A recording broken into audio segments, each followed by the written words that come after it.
जी हाँ, कर्नाटक से निकलकर हिजाब का विवाद गाजियाबाद आ गया। उत्तर प्रदेश में अब कोई चुनाव नहीं है, 5 साल तक एब्सोल्यूट मेजॉरिटी आपकी सरकार है। यह भी नहीं कहा जा सकता कि चुनाव के लिए मुद्दा यूपी में जानबूझकर रचा और बुना गया। विनीत जी, लेकिन आखिर ये आग कैसे बुझेगी? देखिए, अभिव्यक्ति स्वतंत्रता भारत में है। भारत का स्वतंत्र जो संविधान है वो व्यक्ति को थोड़ी स्वतंत्रता देता है, लेकिन उसके साथ में मर्यादाएं भी हैं। केंद्र के नियम, राज्य के नियम, स्कूल के नियम, इसका भी पालन करना चाहिए। गणवेश का जो नियम है इसका पालन विद्यार्थियों ने करना चाहिए। ऐसी मान्यता पहले भी थी और अब तो हाईकोर्ट ने भी उसके ऊपर अपना आदेश दे दिया है। मुझे लगता है कि इन बच्चों को समझना पड़ेगा कि स्कूल जो है वो पढ़ाई लिखाई के लिए होता है, समानता का जगह होता है। वहाँ जानबूझकर धर्मांध होकर धार्मिक भावनाओं को वहाँ पे भड़काने की कोशिश जो वो करते हैं वो अच्छा नहीं है। मैं दो बातें आपको कहूँगा मनीष जी। एक तो ये जो बच्चे हैं, या तो इनको किसी ने बरगलाया है, या जो मैं एक शब्द इस्तेमाल करता हूँ इंग्लिश में कई बार, एनिमीज विद इन जो है इनके पीछे होते हैं। कई बार जो दूसरी जो हमारी बहुसंख्यक समाज है, सेकंड मेजोरिटी जो भारत की है, उसको इस तरह से बरगलाया जाता है कि भाई आपको हिजाब पहनना चाहिए। 70 साल तक तो यूनिफॉर्म पहने थे। आज स्कूल में बोलेंगे, कल पुलिस में बोलेंगे, परसों फौज में बोलेंगे, तो ऐसा तो नहीं चलेगा। देश में कुछ नियम है, समाज में कुछ नियम है, और उसके ऊपर हाईकोर्ट का भी आदेश है। दोनों मानना चाहिए।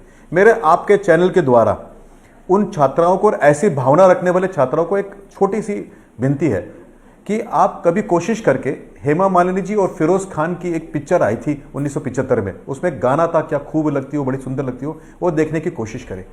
मैं जानबूझ के इसका जिक्र इसलिए कर रहा हूं मनीष जी कि ये फिल्म का जो गाना है इसकी शूटिंग बम्बियन बुद्धा यानी बुद्धिस्ट बड़ा एक बहुत ही बड़ा जो स्टैचू है अफगानिस्तान में, उसके सामने हुई थी।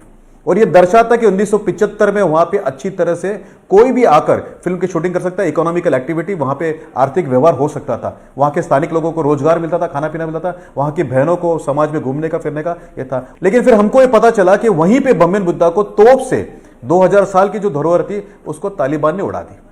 ये वीडियो भी आपके सामने आया होगा। मैं इन दोनों वीडियो से ज्यादा क्षुब्ध नहीं हूं, दुखी नहीं हूं, लेकिन तीसरा जो वीडियो है वो बड़ा दुखी है कि कुछ महीने पहले अफगानिस्तान के ऊपर कब्जा किया और अमेरिकन फोर्सेस भाग रही थी, तो काबुल एयरपोर्ट की वो चित्र आपके सामने होंगे जहां पे एक अपना मुस्लिम भाई टोपी लगाकर प्लेन के पीछे भाग रहा है, प्लेन पकड़ने के लिए।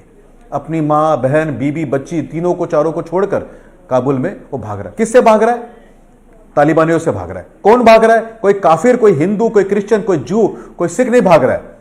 वो वही मुसलमान जो ईमान के ऊपर था, जो इन लोगों को पनाह देता था, वह भाग रहा है। तो मेरी बहनों से गुजारिश है कि ये आपके नहीं है, हितेश नहीं, ये एनिमीज विद इन है। आपका इस्तेमाल करके आप ही के विरोध में काम करेंगे, और एक दिन आपको जिस तरह से वो तालिबान ने ट्रीट किया था उस तरह से ट्रीट करेंगे। आप हमारी बच्चियां हैं, हमारी बहन है, स्कूल में पढ़े, जिस तरह से मनीष जी और मैं एक एयर कंडीशन कमरे में बैठकर टेलीविजन में बात करें, आप भी ऐसे करें। हो सके तो हमसे बड़े बने, इस देश के ऊपर जैसे राष्ट्रपति बने थे, हमारे 3 राष्ट्रपति बने हैं, जजेस बने हैं, उस तरह से बने, छोटी मोटी चीजों में फंसे। विनीत जी, आपको पता है आखिर इस हिजाब के पीछे एनिमी विद इन कौन है? मैं आपके सवाल का जवाब देता हूं।